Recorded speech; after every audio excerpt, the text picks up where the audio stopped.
Hello everyone, welcome back to my channel. So कैसे हैं guys आप सब लोग।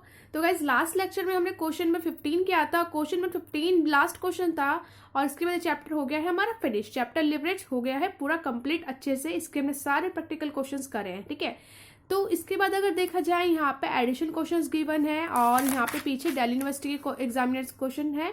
अगर आप चाहो तो इन क्वेश्चंस को ट्राई कर सकते हो और मेरे अकॉर्डिंग मैं तो यही कहना चाहूंगी कि आप इन क्वेश्चन को जरूर ट्राई करो, क्योंकि ये ज्यादातर एग्जाम में रिपीट होते ही हैं, ठीक है। मेरे पास यहाँ पे डीके गोयल का बुक है। अगर आपके पास कोई और बुक है तो वहां से भी कर सकते हो, और अगर आपके पास बुक नहीं है तो आप 10 ईयर प्रेफर करो। 10 ईयर से भी सारे क्वेश्चंस आप कर सकते हो। और अगर आपके पास 10 ईयर नहीं है, केवल बुक है, तो घबराने की कोई दिक्कत नहीं। 10 ईयर लेने की भी जरूरत नहीं है, क्योंकि आपको बुक में ही दिल्ली यूनिवर्सिटी के क्वेश्चंस मिल जाते हैं। आप उनको ट्राई करो, आसानी से आप कर लोगे। दिल्ली यूनिवर्सिटी के क्वेश्चन अगर आप देखोगे और 10 ईयर के क्वेश्चन आप देखोगे तो सेम ही आपको मिलेंगे, क्योंकि यही तो क्वेश्चन है जो एग्जाम में आए थे और वो 10 ईयर में ही छपे हुए हैं। तो मैं कहूंगी कि आप दिल्ली यूनिवर्सिटी के क्वेश्चन तो जरूर ट्राई करना, क्योंकि आपको अच्छे से पता है ये बात कि एग्जाम में जो क्वेश्चंस होते हैं वो रिपीट किए जाते हैं। और क्वेश्चन रिपीटेशन अगर आपको हो सकता है, अगर आपने कोई क्वेश्चन ऐसा करा जो आपको एग्जाम में रखा का रखा मिल जाए, है ना, तो आप इसलिए दिल्ली यूनिवर्सिटी के क्वेश्चन जरूर ट्राई करना। ओके गाइस, हर एक चैप्टर में है दिल्ली यूनिवर्सिटी के क्वेश्चन, इसी में ऐसा नहीं है कि इसी चैप्टर में आपको हर एक चैप्टर के क्वेश्चंस मिल जाएंगे। ये मेरे पास डीके गोयल का बुक है। अगर आप इसको प्रेफर करते हो तो आप इसको भी ले सकते हैं। कोई और बुक है आपके पास तो आप वो भी ले सकते हो। तो यहाँ पे ये दिल्ली यूनिवर्सिटी के क्वेश्चंस गिवन है। इससे पहले एडिशनल क्वेश्चंस भी है, कुछ एडिशनल क्वेश्चंस आप चाहो तो कर सकते हो, कोई दिक्कत नहीं है। अपनी प्रैक्टिस इंप्रूव करने के लिए अपने आप को कुछ भी आप कर सकते हो। इलस्ट्रेशन आप करो, दिल्ली यूनिवर्सिटी के क्वेश्चंस आप करो, एडिशनल क्वेश्चंस आप करो, 10 के क्वेश्चंस कर लो। आपने अगर आपने दिल्ली यूनिवर्सिटी के क्वेश्चंस कर लिए, मतलब 10 के क्वेश्चंस कर लिए, तो फिर आपके मार्क्स जरूर अच्छे से अच्छे आएंगे, ठीक है। क्योंकि परसेंटेज अच्छा बनना गाइज बहुत ज्यादा जरूरी होता है। आपको पता है ग्रेजुएशन में 60+ नहीं होता तो कितनी प्रॉब्लम फेस करनी पड़ेगी, ठीक है। तो 60% तो मार्क्स आपके आने ही चाहिए। अगर उससे ऊपर आते तो वेल एंड गुड, ठीक है। तो जहां तक मुझे लगता है 60% मार्क्स आप आसानी से स्कोरिंग कर लेंगे, क्योंकि ओवरऑल ग्रेजुएशन में चाहिए। ऐसा नहीं कि आपके इसी सब्जेक्ट में चाहिए, बाकी जो और सब्जेक्ट्स है उसमें भी आप अच्छे से स्कोर करिए और बैलेंस रिजल्ट निकालना चाहिए आपको, तभी आपकी परसेंटेज ओवरऑल 60+ बन सकती है, ठीक है। तो ये चैप्टर लिवरेज हो गया था हमारा फिनिश। अब हम स्टार्ट करें एक नया चैप्टर। तो आओ स्टार्ट करते हैं एक नया चैप्टर और देखते हैं कौन सा चैप्टर स्टार्ट करना सही रहेगा। ये देखो कंटेंट है, ये हमारी बुक्स में कंटेंट में हम काफी सारे चैप्टर्स हैं जो कि कर चुके हैं। जैसे हम यहाँ पे मैनेजमेंट और इन्वेंट्री भी कर चुके हैं, ये भी मैं आपको करा चुकी हूँ। मैनेजमेंट रिसीवेबल हम कर चुके हैं, मैनेजमेंट ऑफ कैश हम कर चुके हैं, मैनेजमेंट वर्किंग कैपिटल भी हम कर चुके हैं। उसके ऊपर चलिए डिविडेंड पॉलिसी अभी हमने नहीं किया है, लिवरेजेस भी हमारा अभी कंप्लीट हुआ है, कैपिटल स्ट्रक्चर अभी हमने नहीं किया। अब cost of capital, okay cost of capital है। उसके बाद ये थ्योरी चैप्टर है, उससे पहले है कैपिटल बस्टिंग, ये हम कर चुके हैं। कैपिटल बस्टिंग इंट्रोडक्शन है, थ्योरी चैप्टर है। रिस्क एंड रिटर्न, ये थ्योरी हम कर चुके हैं गाइस, है ना। थ्योरी अगर मैंने आपको, वैसे तो मैंने सारी थ्योरी करा दी है, लेकिन अभी आपको ऐसा लगता है कि नहीं ये क्वेश्चन रहता है या ये हमें समझ नहीं आया, तो आप पूछ सकते हैं, भेजिए कमेंट करके या मेल में हमें कुछ भी पूछ सकते हैं। बाकी थ्योरी के सारे क्वेश्चंस भी मैं करवा चुकी हूँ। आपको थ्योरी सीरीज मिल जाएगा, आप वहां जाके सारे थ्योरी देख सकते हो। वैसे थ्योरी के ऊपर मैंने 17-18 क्वेश्चन करवाए हैं, वो सारे क्वेश्चन थ्योरेटिकल रिलेटेड है और सभी चैप्टर जो ये थ्योरी वाले हैं इनसे मिक्स है। यहीं से मैंने क्वेश्चन निकाले थे जो कि अक्सर एग्जाम में रिपीट होते हैं, और मैं वो सारे क्वेश्चंस करा चुकी हूँ। अगर आपने नहीं देखा है तो आपको डिस्क्रिप्शन बॉक्स में लिंक्स तो मिल ही जाएगा थ्योरी सीरीज का। प्लस में आप हमारे चैनल में प्लेलिस्ट में जाइए, प्लेलिस्ट विजिट करिए, वहां पे आपको थ्योरी सीरीज मिल जाएगी। तो हम वहां से सारे थ्योरी क्वेश्चंस रेडी कर सकते हैं। अच्छा, उसके बाद यहाँ पे टाइम वैल्यू ऑफ मनी दे रहा था। टाइम वैल्यू ऑफ मनी भी हम कर चुके हैं, सबसे पहले हमने शायद यही किया था।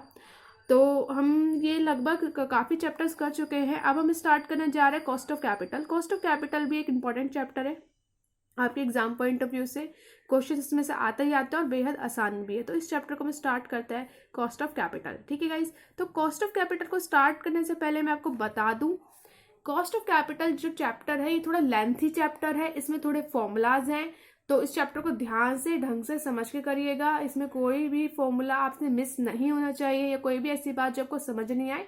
तो आपको यहाँ पे पूरा अच्छे से फोकस करना है, कंसेप्ट को समझना है, ताकि आप अच्छे से हर एक क्वेश्चन को, प्रैक्टिकल क्वेश्चन को कर पाए, ठीक है। तो cost of capital chapter start करते हैं और आज हम करेंगे इसका इंट्रोडक्शन कि कॉस्ट ऑफ कैपिटल क्या होता है। जैसे मैं हर एक चैप्टर को स्टार्ट करने से पहले एक इंट्रोडक्शन देती हूँ हर एक चैप्टर का, तो ऐसे ही आज हम इंट्रोडक्शन लेंगे कॉस्ट ऑफ कैपिटल का और नेक्स्ट लेक्चर से स्टार्ट कर देंगे इसके क्वेश्चन, ठीक है गाइस, प्रैक्टिकल क्वेश्चन। तो हम स्टार्ट करते हैं कॉस्ट ऑफ कैपिटल।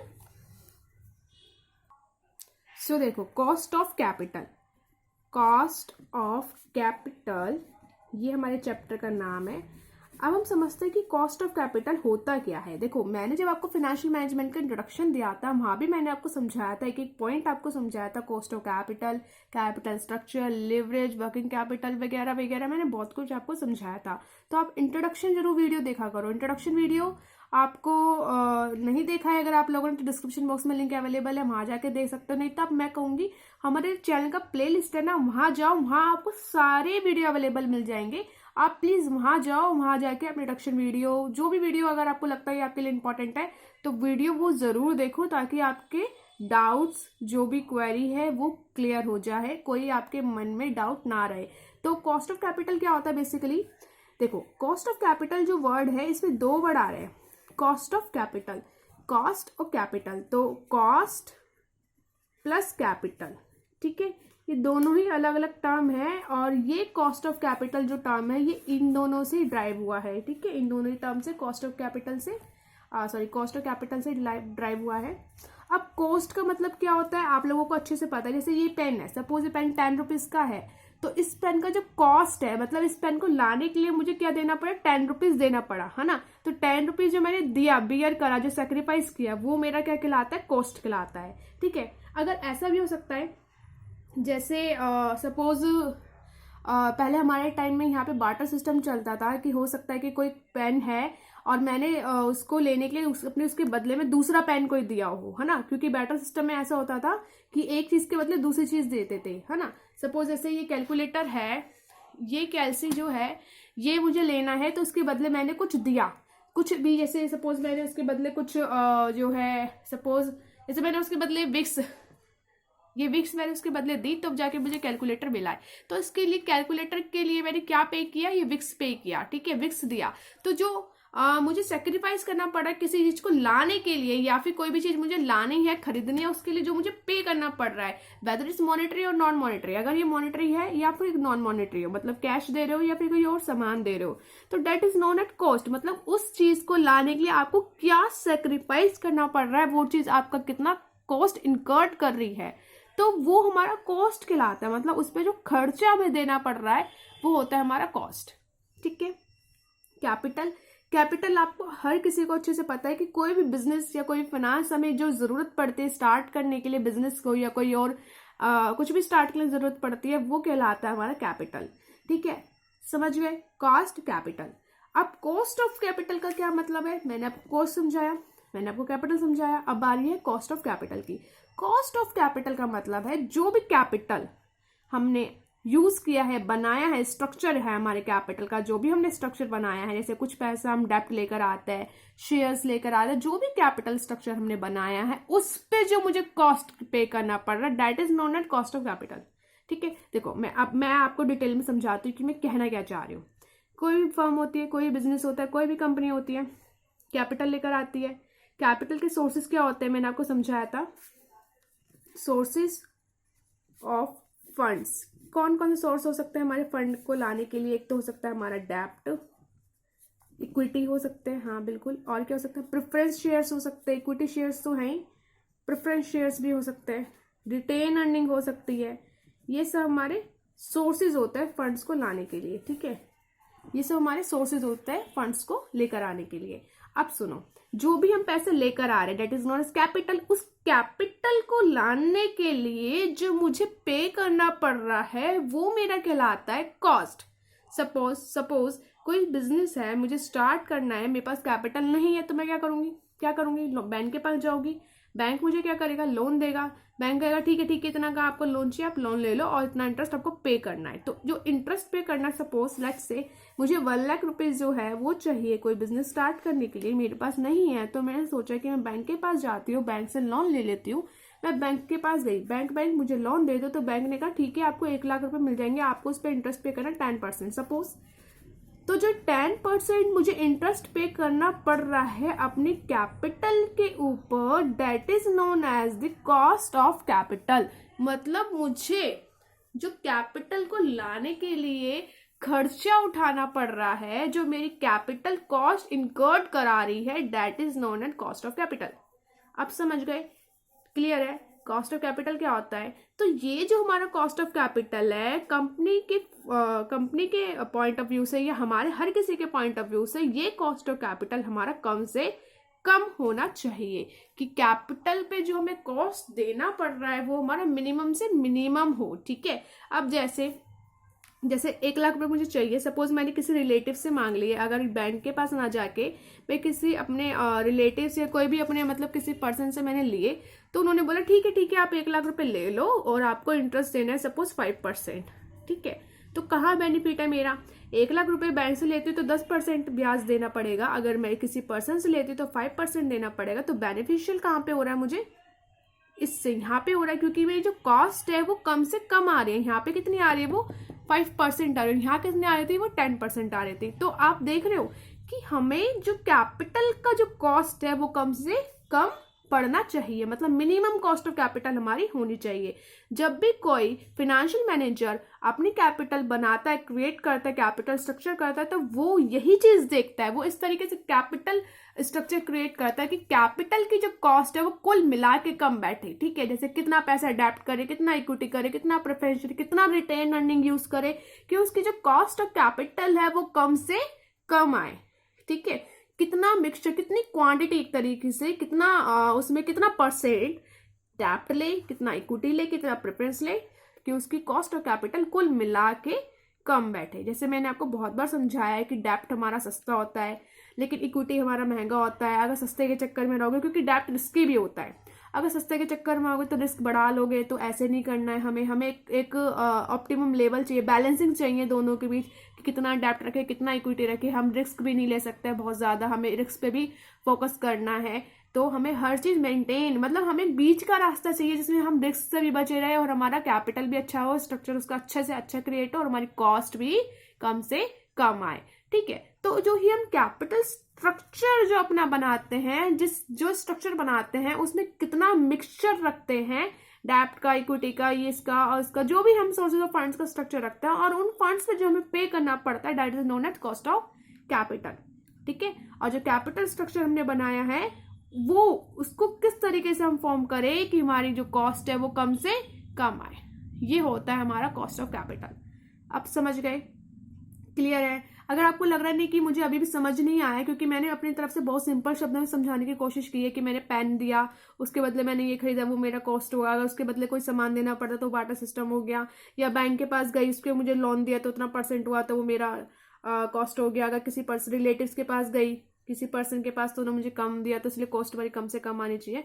मुझे लगता है मैंने अपनी तरफ से अच्छे से समझाया, लेकिन फिर भी अगर आपको लगता है आपको समझ नहीं आया तो आप वीडियो को दोबारा से रिप्ले करके एक बार ध्यान से सुनिए, तो आपको सब समझ आ जाएगा। और तब भी अगर लग रहा है कि नहीं भाई नहीं ही आ रहा, मेरे सर के ऊपर से जा रहा है, तो यू कैन कमेंट में, आप मुझे कमेंट करो, कमेंट में आपको रिप्लाई कर दूंगी। ठीक है गाइस, तो ये था हमारा कॉस्ट ऑफ कैपिटल। ठीक है, अब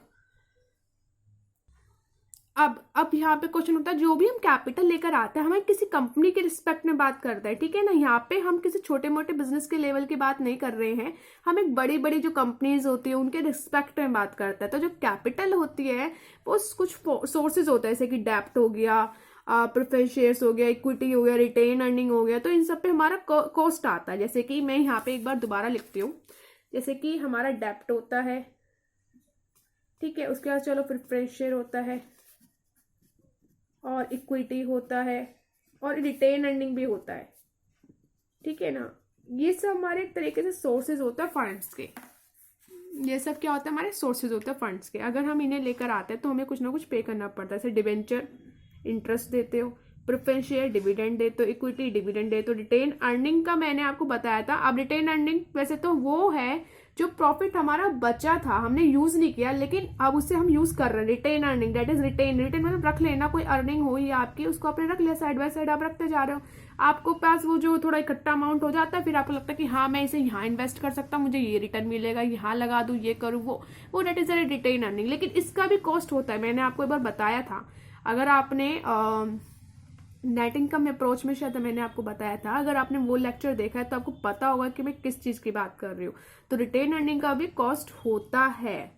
ठीक है, तो अगर रिटेन अर्निंग का जो कॉस्ट होता है वो इक्विटी का, प्रेफरेंस शेयर, इन सबका जो कॉस्ट होता है वो ही हमारा कॉस्ट ऑफ कैपिटल कहलाता है। ठीक है, आप सुनो, अब हम यहाँ पे इस चैप्टर में कॉस्ट ऑफ कैपिटल चैप्टर में यही करेंगे। हर एक जो हमारे सोर्सेज ऑफ फंड्स के डिबेंचर है, प्रेफरेंस शेयर्स है, इक्विटी है, इनका क्या निकालेंगे, कॉस्ट कैलकुलेट करेंगे। जैसे cost of debenture, cost of preference shares, cost of equity shares, इसमें क्या क्या हमारा कॉस्ट आ रहा है उसको कैलकुलेट करना है हमें। ठीक है, तो सबसे पहले यहाँ पे जो हमें क्वेश्चंस देखने को मिलेंगे कॉस्ट ऑफ डिबेंचर से रिलेटेड होंगे। पहले हम डिबेंचर को उठाएंगे, डिबेंचर से क्वेश्चंस करेंगे, फिर प्रेफरेंस शेयर को उठाएंगे, प्रेफरेंस शेयर से क्वेश्चंस करेंगे, इस तरीके से होंगे। अच्छा, एक बात और, मैं यहाँ बार बार प्रेफरेंस शेयर्स बोल रही हूँ और इक्विटी शेयर्स बोल रही हूँ कि आप लोगों को पता है प्रेफरेंस और इक्विटी शेयर्स में क्या डिफरेंस होता है?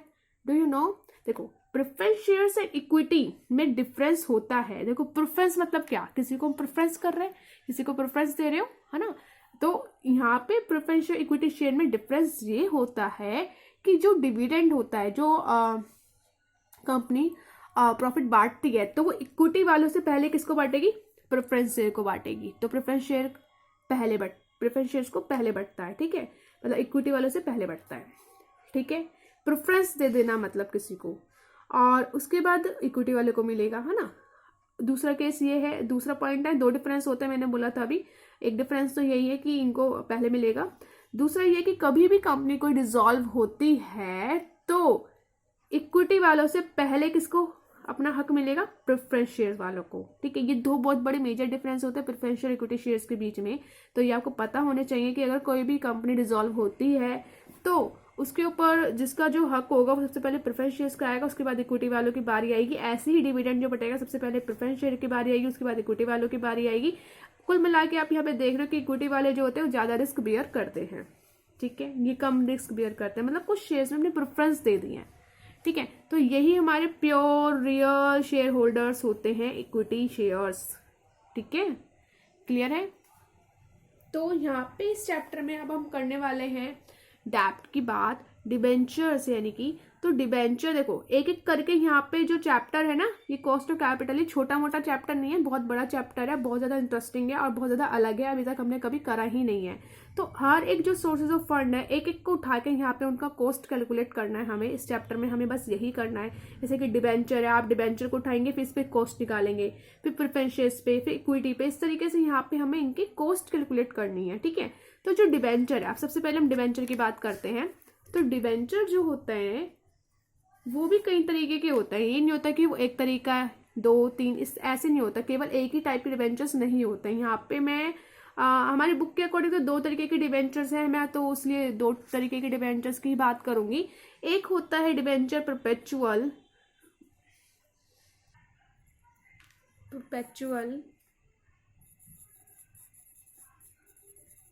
ठीक है, एक होता है रिडीमेबल। ठीक है, यहाँ पे हमारे जो सिलेबस है उसमें दो तरीके के डिबेंचर्स, ऐसे तो कई सारे तरीके के होते हैं, यहाँ पे दो तरीके के डिबेंचर्स की बात करी गई है, रिडीमेबल और हाँ परपेचुअल को आप इरिडीमेबल भी बोल सकते हो। परपेचुअल को आप इरिडीमेबल या फिर नॉन रिडीमेबल इस तरीके से बोल सकते हो। तो दो तरीके के डिबेंचर्स होते हैं, इरिडीमेबल और रिडीमेबल। ये रिडीमेबल जो वर्ड है इसका क्या मतलब है आप समझते हो? कुछ डिबेंचर ऐसे होते हैं जो कि रिडीम हो जाते हैं। रिडीम का मतलब होता है जैसे कि सपोज खत्म हो जाता है, कंप्लीट हो जाता है, फिनिश हो जाता है, कोई लोन नहीं रहता फिर हमारे ऊपर। जैसे कि सपोज 5 years का मैंने लिया है कोई लोन, तो जब वो लोन रिपे हम कर देते हैं तो वो लोन खत्म हो जाता है ना। तो मतलब जो बैलेंस शीट होती है हमारी, उस बैलेंस शीट में यहाँ पे जो लायबिलिटी साइड हमारा लायबिलिटी, ये एल हो गया, लायबिलिटी साइड जो डिबेंचर चल रहा होता है उसको हटा देता है, वो कंप्लीट हो जाता है। जैसे कि 5 years का था तो 5 years के बाद वो पूरा हो जाएगा। ठीक है, रिडीमेबल होते हैं। एक होता है परपेचुअल, जिसको मैंने बोला इरिडीमेबल या नॉन रिडीमेबल। इसमें ऐसा नहीं होता है, ये कभी रिडीम नहीं होते हैं। हाँ, ये कन्वर्ट हो सकता है, मतलब कन्वर्ट हो सकता है, जैसे कि इक्विटी बन सकता है, परमानेंट बन सकता है एक तरीके से। जैसे कि रिडीम क्या था हमारा, एक तरीके से परमानेंट नहीं था। रिडीमेबल डिबेंचर्स होते हैं हमारे परमानेंट होते हैं, जब टाइम पूरा पीरियड हो जाएगा पूरा खत्म हो जाते हैं। लेकिन जो ये वाले डिबेंचर्स होते हैं परपेचुअल वाले, ये परमानेंट होते हैं। तो जैसे ये हमारी बैलेंस शीट है, यहाँ पर जो हम डिबेंचर्स को दिखाते हैं लायबिलिटी साइड, वो हम कंटिन्यू हमेशा दिखाते रहते हैं और ये कन्वर्ट हो जाते हैं थोड़े टाइम बाद इक्विटी में। ठीक है, ये होता है। अब समझ गए, डिबेंचर दो तरीके की बात कर रहे हैं हम यहाँ पे, इरिडीमेबल और रिडीमेबल। ठीक है, तो देखो अब जो हम क्वेश्चंस करेंगे डिबेंचर्स के इरिडीमेबल और रिडीमेबल दो तरीके के ही होंगे। ये बात आपको पता चल गई। अब हम एक एक करके बात करेंगे, ठीक है ना। सबसे पहले डिवेंचर को उठाया था, डिवेंचर में भी 2 केस बने हैं, रिडीमेबल और इरिडीमेबल। आगे हम जब प्रेफरेंस शेयर की बात करते हैं तो प्रेफरेंस शेयर को उठाएंगे, उसमें भी देखो कितने केस बनते हैं। अभी हम प्रेफरेंस शेयर की बात नहीं कर रहे, केवल हम डिवेंचर की बात करते हैं, डिवेंचर पे ही फोकस करेंगे। तो डिवेंचर के 2 केसेस बनेंगे, इरिडीमेबल और रिडीमेबल। ठीक है गाइस, ये समझ आया आपको, क्लियर है। अब आप आगे जो क्वेश्चंस करोगे उसमें देखोगे, उसमें आफ्टर टैक्स और बिफोर टैक्स भी आएगा कि आप टैक्स से पहले दे रहे हो, टैक्स के बाद 2 केसेस और बनेंगे, मतलब इन दोनों के ही 2 केसेस बनेंगे। ठीक है, आफ्टर टैक्स और बिफोर टैक्स, आफ्टर टैक्स और बिफोर टैक्स, इन दोनों के ही। ठीक है, तो घबराने की दिक्कत नहीं है, आसानी से हो जाएगा, कोई बहुत डिफिकल्ट नहीं है। इजी प्रैक्टिकल क्वेश्चंस होते हैं इसके, और एग्जाम में भी आपको इजी क्वेश्चन आएगा, ऐसा नहीं है बहुत ज्यादा हार्ड आएगा। लेकिन आपके हिसाब से ये टॉपिक जो समझना बहुत ज्यादा जरूरी है, क्योंकि जितना अच्छा आपका थियोरिटिकल कंसेप्ट होगा उतना ही अच्छा आप प्रैक्टिकल में परफॉर्म कर पाएंगे। ये बात मैं बहुत बार बोलती हूँ आपको कि थ्योरी बेस भी आप अपना स्ट्रॉन्ग करके चलिए। ठीक है गाइस, तो मेरे हिसाब से आज के लेक्चर में इतना बहुत है, क्योंकि शायद वीडियो का ड्यूरेशन भी बहुत ज़्यादा हो जाएगा। तो आज के लेक्चर में हम इतना ही रखते हैं। तो जो जो आज हमने सीखा वो सब एक बार हम रिविजन कर लेते हैं, ताकि आपको अच्छे से समझ में और आ जाए। आज हमने सीखा कॉस्ट ऑफ कैपिटल क्या होता है। कॉस्ट ऑफ कैपिटल में 2 टर्म यूज हुआ है, कॉस्ट ऑफ कैपिटल। कॉस्ट का मतलब क्या होता है, कोई भी चीज को लाने के लिए जो हमें कॉस्ट के पे करना पड़ा, debt is known at cost कहलाता है। वो हमारा कुछ भी सेक्रीफाइस करना पड़ रहा है, मतलब उस चीज को लाने के लिए जो हमें देना पड़ रहा है amount, debt is known at cost कहलाता है। अब हो सकता है कोई हमें वस्तु भी उसके बदले देनी पड़ती है, जैसे बाटर सिस्टम होता था पुराने टाइम में, तो वो भी उसके लिए हमें जो पे करना पड़ रहा है, सेक्रीफाइस करना पड़ रहा है, वो उसका कॉस्ट कहलाता है। कैपिटल क्या होती है ये आपको 10 बार पता है, कितने अच्छे से पता है, बचपन से पढ़ रहे हो आप, जब से अपने अकाउंट्स वगैरह कॉमर्स लाइन में जब गए होंगे। ठीक है, सोर्स ऑफ फंड्स हमारे क्या होता है आपको पता है। कोई भी कंपनी फंड्स लाते जब प्रोक्योरमेंट करती है फंड्स का, तो बहुत सारे उसके पास सोर्सेज होती है, कितना डिवेंचर रखे, equity share, preference share, retain earning वगैरह वगैरह रखती है, तो उसमें कुछ ना कुछ कॉस्ट आती है, वो हमारा कॉस्ट ऑफ कैपिटल कहलाता है। तो हम सबसे पहले बात कर रहे थे यहाँ पे डिवेंचर की। तो डिवेंचर हमने देखा 2 तरीके के होते हैं, रिडीमेबल होता है, इरिडीमेबल होता है। इरिडीमेबल को परपेचुअल और नॉन रिडीमेबल भी कहते हैं। रिडीमेबल का मतलब क्या होता है कि कुछ वो डिवेंचर जो कि थोड़े टाइम पीरियड के लिए होता है, उसके बाद वो कंप्लीट हो जाते हैं, फिनिश हो जाते हैं, ऐसे लोन उतर जाता है ना, इस तरीके से पूरा हो जाता है।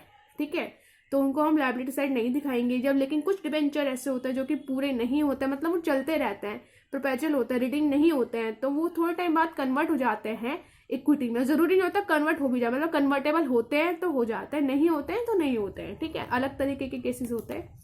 तो यहाँ हमने आज इतना सब कुछ लगभग सीखा है, तो मैं चाहती हूँ आज हम इतना ही सकें, और नेक्स्ट लेक्चर से स्टार्ट करेंगे। कुछ इसका हो सकता है मैं एक इंट्रोडक्शन पार्ट 2 भी लाऊं, क्योंकि मुझे लगता है अभी कुछ रहता है, इंट्रोडक्शन कंप्लीट नहीं हुआ है, जितना मैं देना चाह रही थी अभी इनफ नहीं है। तो उसका सेकंड पार्ट लाती हूँ मैं, और फिर उसमें आगे का इंट्रोडक्शन पूरा करेंगे। ओके गाइज, तो आज के लेक्चर में इतना ही। अब हम मिलते हैं नेक्स्ट लेक्चर में, तब तक के लिए bye bye, take care and stay connected.